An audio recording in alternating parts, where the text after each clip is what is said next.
Well, this little video is going to be about astrology, and I want to show you how to add.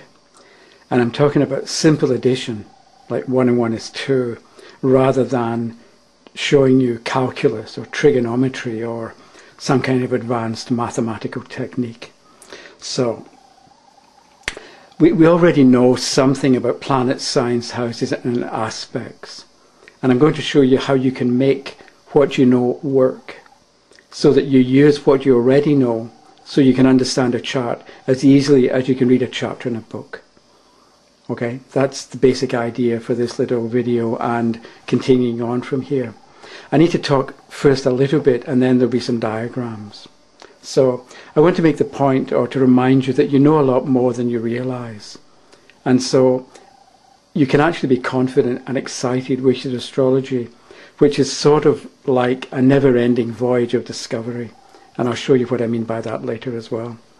So, I've been to conferences, talked to people for many years now, and I find that a number of people make astrology difficult and complicated and heavy and confusing. But I don't think it's supposed to be like that.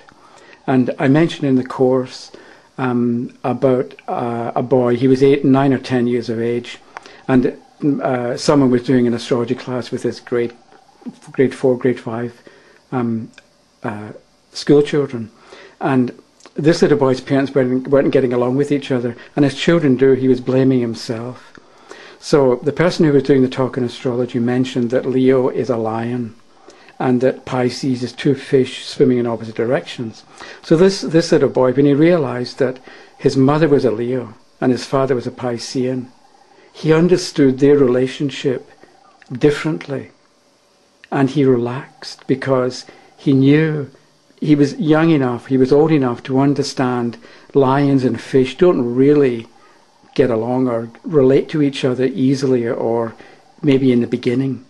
So his understanding changed and he relaxed.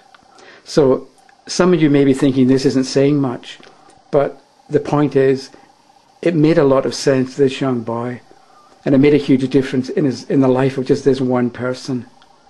And so this is from somebody who was under the age of 10, who in many ways didn't know that much, but he knew enough to understand that lions are lions and fish are fish, and they have a certain kind of relationship, and it's probably not harmonious in the beginning. Or he could understand that there could be reasons why the parents weren't getting along. So I think astrology is supposed to be light and energizing, as well as it's supposed to be profound as well, and profoundly simple. And if you think of the 8 notes in an octave, and think how many millions of melodies are being created using middle C to the next C up, and then the 5 sharp notes, the black notes as well.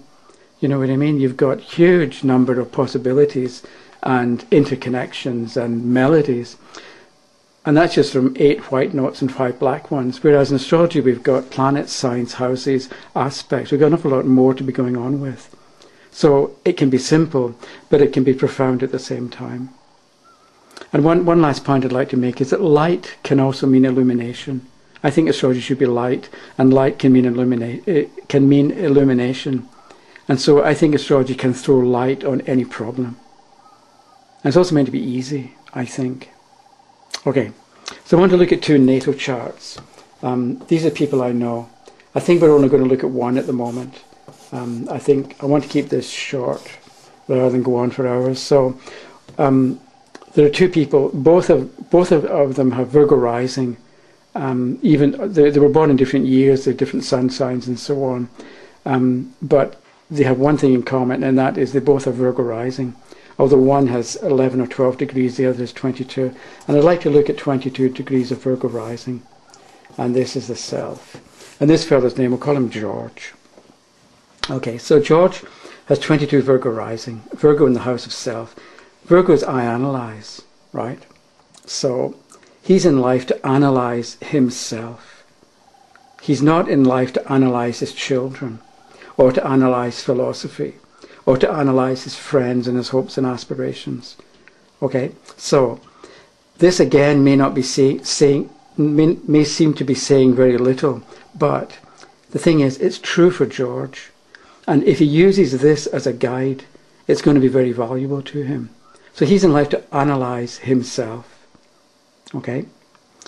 So he has the strengths and weaknesses of Virgo. And so we have to discover or consider what Virgo's really like. And this really depends on what we know for sure about the sign. So over the last few years, at different times, I've tried to get discussions going on what the signs are actually like. But usually, it fizzles out after one post.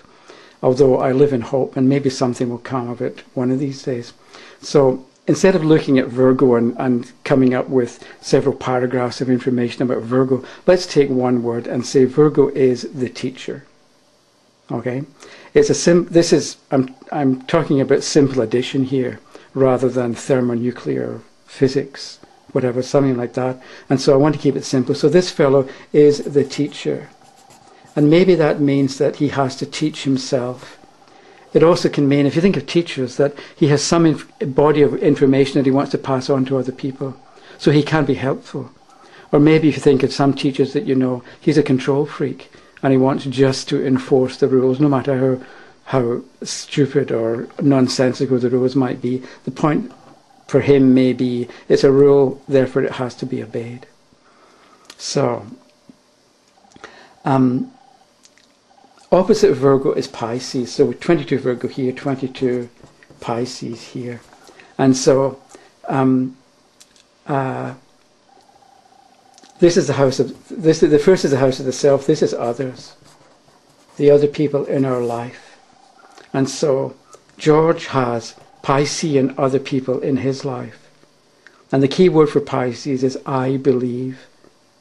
And so he's in life to analyze himself and learn to believe or come to believe in other people.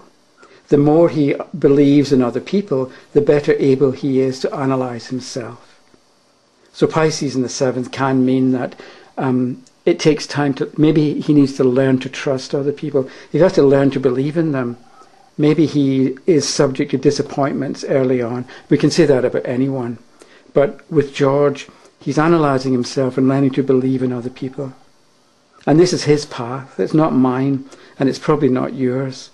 But it's his path, and he has to travel it. And with experience, we can know in advance what Virgo rising and Pisces in the 7th is going to be like.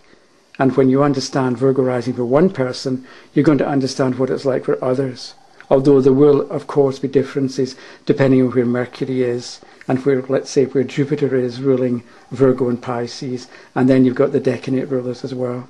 But the basic direction or the basic type of experiences the person's going to have are going to be similar with Virgo rising, no matter where Mercury and Jupiter happen to be. So